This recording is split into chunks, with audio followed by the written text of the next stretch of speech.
438 এর 14 এটা 2 নাম্বার। কি বলেছে? দুটি লম্ববৃত্তাকার শঙ্কুর উচ্চতার অনুপাত 2:3। তাহলে দুটি লম্ববৃত্তাকার শঙ্কু আঁকি, একটা আর একটা, দুটো।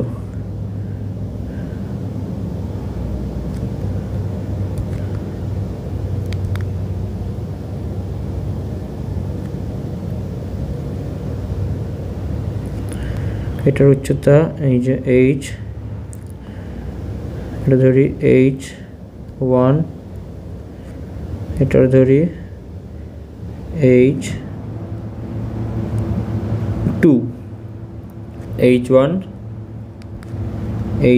is to h2 সমান 2:3, মানে অথবা লেখা যায় h1/h2 সমান 2/3। প্রয়োজনে h equal to 2/3 into h2 লেখা যায়, দেখছি প্রয়োজন পড়লে লিখছি। ব্যাসার্ধের অনুপাত r1, এদিকে একটা কালি দিয়ে করছি r2। তাহলে কত হবে? ব্যাসার্ধের অনুপাত হয়ে যাচ্ছে, এই সাইডে নিয়ে আসি,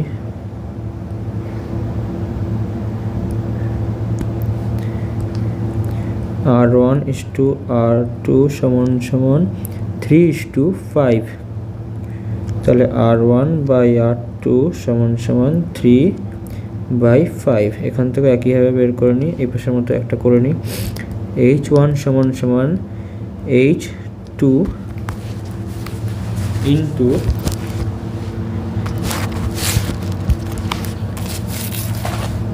h2/3, এটা উপরে গুণ হয়ে গেল। আর এ পাশেও r1 সমান 3r2/5 বের করতে বলেছে তার আয়তনের অনুপাত। তাহলে এর ধরি v1, এর v2। তাহলে v1 is to v2 সমান কত হবে? v1 এর ক্ষেত্রে সূত্র হবে কি?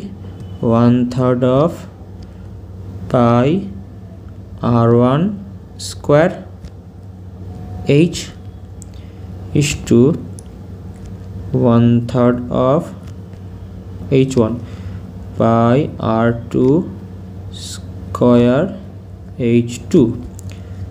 1/3 এখান থেকে কেটে গেল, পাই কেটে গেল, পড়ে থাকছে r1 স্কোয়ার মানে কত? আমরা r1 স্কোয়ার মান বের করে রেখেছি, 3 into r2/5 তার হোল স্কোয়ার। আর h1 এর মান কত বের করে রেখেছি আমরা?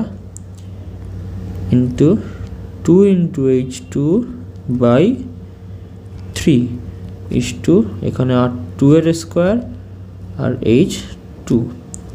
তাহলে এখানে h2 কেটে যাচ্ছে,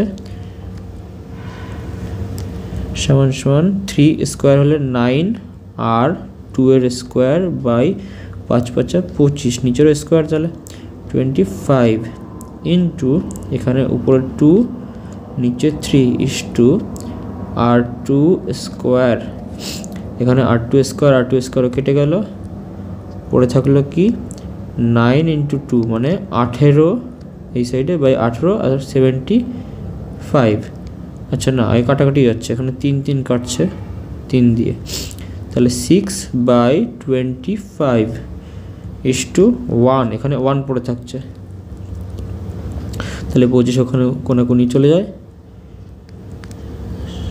6:25 আয়তনের পথে। অতএব v1 is to v2 সমান 6:25।